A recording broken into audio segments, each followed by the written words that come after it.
You're gonna grab your flour, the bowl. Next, grab your brown sugar. You grab your chocolate chips. Then you're gonna grab your milk, your baking powder, your vanilla extract,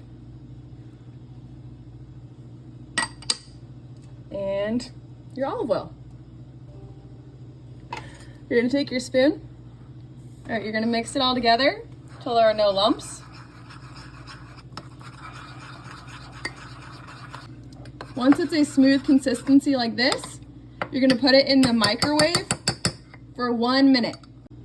Once it's done, take it out of the microwave, be careful of the sides, and there you have it.